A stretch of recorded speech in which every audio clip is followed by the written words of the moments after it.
bonjour et bienvenue dans le 12-13 en Lorraine. Au sommaire de ce journal, des agriculteurs en colère. Depuis ce matin, ils bloquent la RN 57 dans l'agglomération d'Épinal. Dans une minute, nous serons en direct avec Claire Schaffner qui a recueilli les doléances des manifestants. Après une instruction de 8 ans, le procès de l'affaire de la porte Poirel s'ouvre à Nancy aujourd'hui. En 2007, une femme de 66 ans avait été tuée par la chute d'une imposante porte. 4 personnes physiques ou morales sont poursuivies pour homicide involontaire, parmi elles la ville de Nancy. Le Rire Médecin fête ses 25 ans. Par solidarité avec l'association, illustrateurs et bédéistes ont réalisé des dessins inédits. Ils seront vendus lors de 2 soirées clown ce soir et demain à Tomblaine. La mobilisation des agriculteurs s'étend donc à la Lorraine. Les jeunes agriculteurs des Vosges et la FDSEA ont bloqué l'entrée d'Épinal ce matin sur la RN 57. Beaucoup de perturbations sont à prévoir toute la journée dans ce secteur. On retrouve en direct d'Épinal Claire Schaffner. Bonjour. Où en est la situation à cette heure ? Alors vous le voyez derrière moi, les tracteurs bloquent la route, la voie rapide à l'entrée d'Épinal depuis 10 heures ce matin. Donc ils sont stationnés au niveau du pont du Saulcerre. Ils bloquent dans les deux sens et ils sont plus de 200 dans une centaine de tracteurs qui viennent de toutes les Vosges. Donc forcément, ça a créé des embouteillages un peu partout autour d'Épinal. Et ils ont aussi bloqué certaines bretelles avec des pneus et du lisier notamment. Donc ce qu'ils revendiquent, c'est tout simplement une augmentation des prix de tous les produits, notamment du lait. Et je vous propose d'écouter Philippe Clément, le président de la FDSEA des Vosges. On va dire qu'on est sur une accumulation de baisse. Depuis 1 an et demi, toutes les denrées agricoles continuent à descendre gentiment. On arrive aujourd'hui à un prix du litre de lait qui va se situer autour de 27 centimes du litre. C'est pas le prix d'un SMS, quoi. Enfin, il y a un moment, c'est moins cher qu'une bouteille d'eau minérale. Donc là, on peut plus vivre comme ça, c'est pas possible. Et la problématique est exactement la même sur les céréales, sur la viande et sur tout l'élevage en général. L'élevage et l'agriculture française en particulier. Donc les agriculteurs ont prévu de rester ici jusqu'à 16h environ. Ils ont promis de faire du bruit avant de partir. Une délégation sera reçue en début d'après-midi en préfecture à Épinal.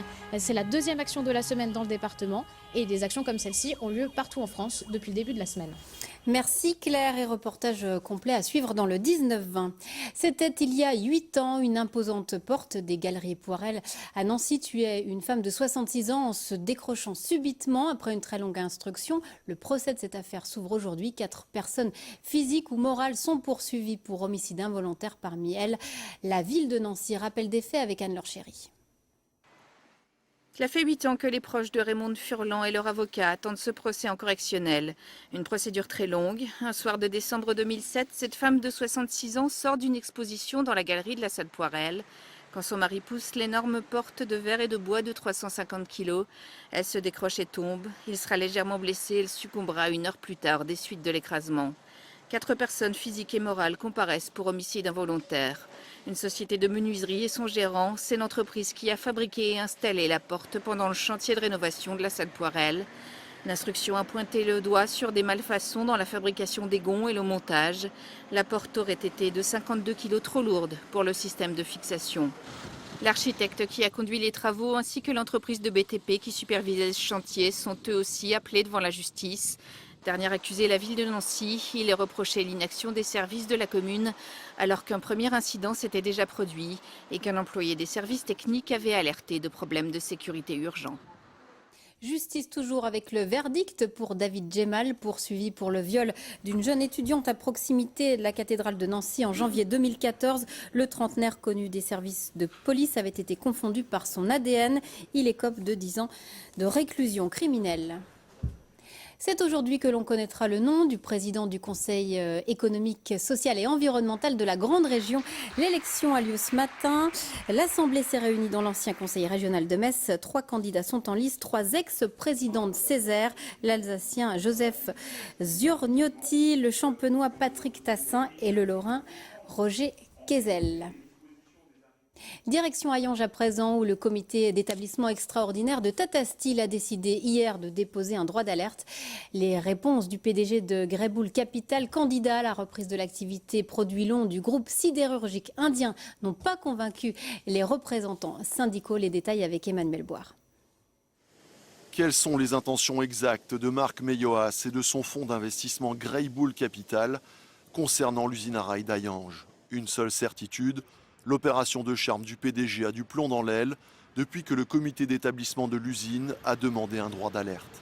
Les élus n'ont pas obtenu de réponse hier après-midi concernant les futurs investissements sur le site et Greybull n'a pas expliqué non plus comment il comptait financer les 280 millions d'euros nécessaires jusqu'en 2020 pour l'ensemble des installations en France et en Angleterre. Pas davantage de réponse sur la capacité de Greybull à assurer un fonds de roulement de 100 millions d'euros par mois. Le véritable projet de Marc Meyohas ne ressemble donc peut-être pas à ce qu'il prétend. Seul le site d'Hayange est en mesure de lui apporter des bénéfices rapides en raison de son carnet de commandes plein. Le précédent repreneur Gary Kletch ne faisait pas mystère de son intention de garder Hayange seulement et de fermer le reste des usines. C'est à cette question que devra répondre le cabinet d'experts mandaté bientôt par le comité d'établissement d'Hayange. 2 semaines après le spectaculaire accident entre Beveille et Aroncy-sur-Crune en Meuse, entre un camion et un train de fret, le chantier continue. La vingtaine de wagons qui avaient déraillé ont tous été enlevés. De nouveaux caténaires et des rails provisoires ont été posés.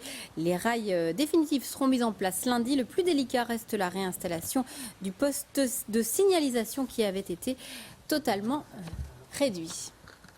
Restons dans la Meuse, dans le petit village d'Aviotte. La municipalité a lancé une grande souscription auprès du public pour récolter 150 000 euros. Il s'agit de rénover l'intérieur d'un monument historique, une basilique classée au 19e siècle. Les explications de Jean-Philippe Tranvoise et Frédéric Madier. C'est l'histoire d'une vieille dame encore bien fringante malgré ses 8 siècles d'existence, une des premières à avoir été classée monument historique en 1840, mais qui aspire désormais à trouver une nouvelle jeunesse et il y en a des choses à faire.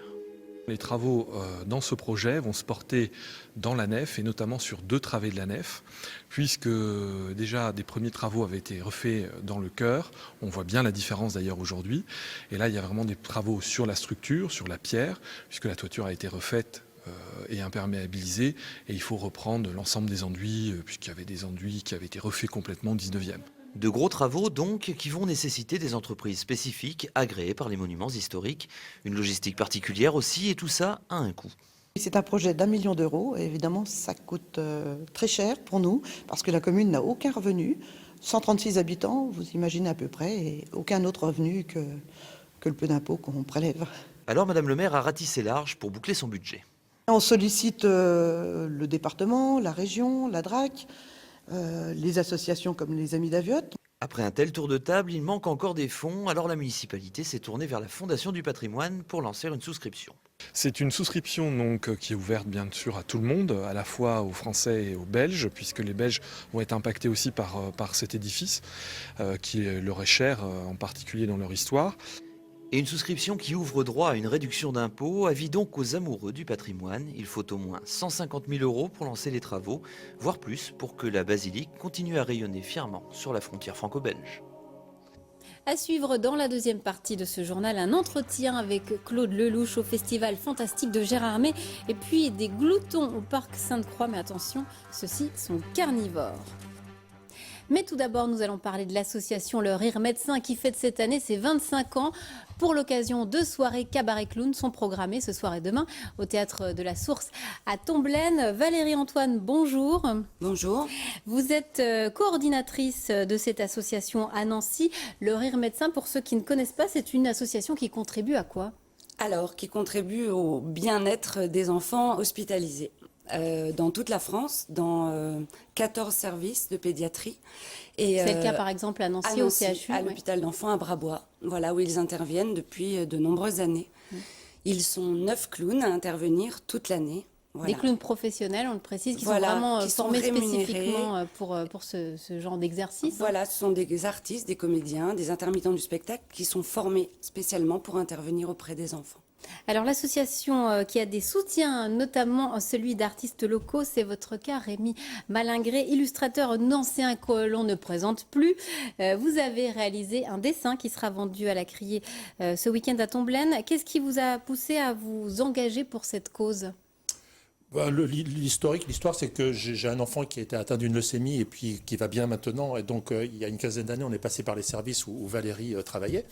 Et c'était l'occasion de nous rencontrer. On s'est revus longtemps après, là, tout récemment. Et puis, j'ai contacté quelques-uns de mes confrères dessinateurs, régionaux de l'étape, mais qui travaillent beaucoup à l'international aussi, pour certains. Et je leur ai demandé s'ils étaient d'accord pour faire un dessin qu'on pourrait vendre au bénéfice du rire médecin et des clowns qui interviennent dans les hôpitaux. Ces dessins, on va les découvrir justement. Et massif. Ouais, tout le monde a été d'accord. On les découvre et oui, voilà, ils ont tous répondu présents. Valérie Antoine, des soutiens comme ceux-ci, c'est précieux. Tout le monde devrait se sentir concerné finalement par cette cause. Très très précieux et assez inattendu. C'est vrai qu'il y a un retour aussi rapide et spontané pour cette belle cause. C'est vrai qu'il est quand même bien défendable. Voilà. Alors ces dessins donc qui seront vendus ce soir et demain au plus offrant, c'est un peu ça l'idée ? L'idée, bien sûr, c'est de gagner de l'argent, c'est de pouvoir aider l'association du rire médecin à continuer à travailler, à intervenir dans les hôpitaux. Donc, les meilleures offres seront retenues, sachant qu'il y a 8 exemplaires de chaque dessin, qui sont tous numérotés, signés, édités sur un très beau papier, de très belle qualité. Alors pour ceux qui ne pourront pas participer à la soirée, ils peuvent quand même aider l'association Le Rire Médecin. Donc on va donner le site de l'association leriremedecin.org. Vous appelez aussi les gens à se mobiliser sur le site. On peut faire des dons en ligne. On peut également connaître d'autres actions éventuellement qui se passent dans la région. Oui, on essaye d'organiser certains événements comme un bal par exemple au mois de mars ou d'autres événements pour lesquels on est appelé à notre profit. Voilà, en attendant, donc c'est donc ce soir et demain. Il reste des places. Voilà, il reste des places, le message est passé. À quelle heure au théâtre ? 20h. À 20h au théâtre de la Source à Tomblaine. Merci à vous deux d'avoir été avec nous dans ce journal. Une autre belle initiative à présent avec des lycéens transformés en guides culturels. Les élèves du lycée Cormontaigne de Metz ont mis au point une visite du centre Pompidou pour non-voyants et les participants apprécient. Regardez ce reportage de Jean-Christophe Panek et Yves Kreidel. C'est un monde qui ne leur est pas très familier. Pourtant, visiter un musée lorsqu'on est aveugle ou déficient visuel, c'est possible. La preuve, en tout cas aujourd'hui, avec des élèves du lycée Cormontaigne de Metz qui ont joué les guides d'un jour à Pompidou-Metz, une expérience inoubliable. En pleine mouvance mystique et psychédélique, Jordan Belson propose d'explorer l'espace intérieur d'un individu. Ça nous permet aussi à nous de pouvoir communiquer avec ces personnes alors que d'habitude, enfin dans la vie courante je dirais plutôt, on a tendance à s'écarter plus de ces personnes. C'est dans le cadre d'un travail scolaire sur les problèmes d'accessibilité qu'est née cette idée.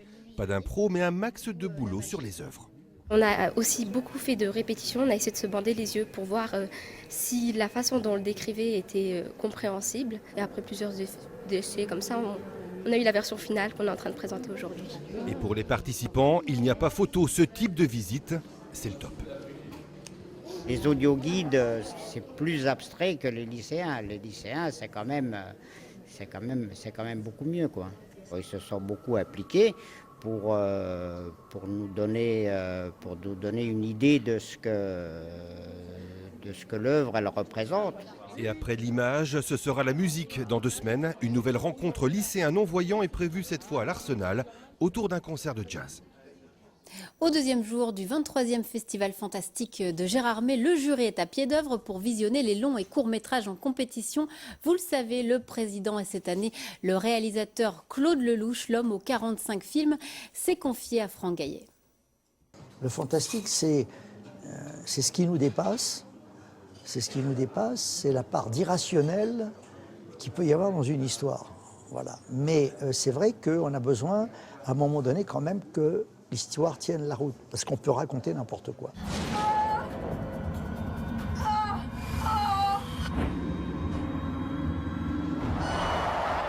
Je fais des films qui sont plutôt des mélanges de genres, un peu à l'image de La Vie, qui est un mélange de genres. Je veux dire que j'aime bien, dans le même film, passer par toutes les humeurs et les météos du quotidien. Tu sais que ton père était avec le petit pompiste avant ? Tu vois ? Non, ça doit pas t'étonner. D'accord, oui. Non, mais là, c'est... Oui, c'est étonnant, mais ça doit pas t'étonner. La vie est une forêt d'emmerdement, et à chaque fois qu'on en terrasse un, on est heureux. Voilà, donc il ne peut pas y avoir de bonheur sans emmerde. Quand on a compris ça, on accepte plus facilement les emmerdes. Grâce à une caméra, je peux approcher quelque chose d'irrationnel. Et c'est formidable de pouvoir à un moment donné dire je vais essayer de filmer l'invisible. On est tous comme des icebergs, il y a la partie immergée, puis en dessous il y a la partie immergée qui est plus intéressante. Mais c'est vrai qu'après 45 films, j'ai plus envie de filmer cette partie invisible que la partie visible, puisque la partie visible, elle est à la disposition de tout le monde. Tout autre chose à présent avec l'arrivée de 2 gloutons au parc Sainte-Croix, appelés également carcajou. Ils vivent habituellement en Eurasie ou en Amérique du Sud. Il s'agit d'un super carnivore vulnérable, cousin de la belette ou de la loutre, qui vient compléter le tableau des grands carnassiers européens déjà présents au parc. René Elkaïm et Emmanuel André. La presse régionale était là, réunie au parc de Sainte-Croix pour découvrir, photographier et filmer cet animal méconnu. Star du jour, le glouton. Un glouton, c'est un animal méconnu du Grand Nord, qui vit du Canada à la Russie, en passant par la Scandinavie chez nous. C'est la taille d'un gros chien, ça a une attitude d'ours, c'est un animal qui n'a peur de rien, c'est une véritable légende au Grand Nord, et c'est surtout un super carnivore. Il fait partie des carnivores comme le loup, comme l'ours et comme le lynx, d'ailleurs déjà présent ici à Sainte-Croix, et on va pouvoir présenter à travers le glouton les 4 plus grands carnivores d'Europe, et ça sera d'ailleurs le seul parc en France qui pourra présenter ces 4 super fantastiques. En provenance de parcs zoologiques suédois, ces 2 gloutons, un mâle et une femelle, font partie d'un programme d'élevage européen. Le glouton est vulnérable, donc il fait partie des espèces qui font l'objet d'un programme européen d'élevage. Ce sont des experts, avec à leur tête un coordinateur, qui décide du sort de l'ensemble des gloutons présents dans les parcs zoologiques européens.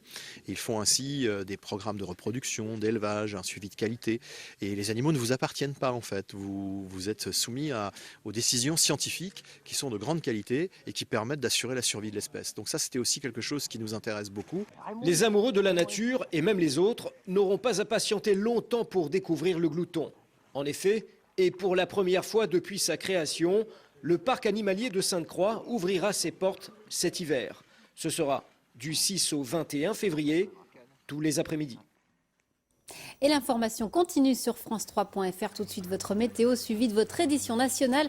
Excellent après-midi à tous. Ce soir, vous retrouverez Régis Godu pour le 19-20.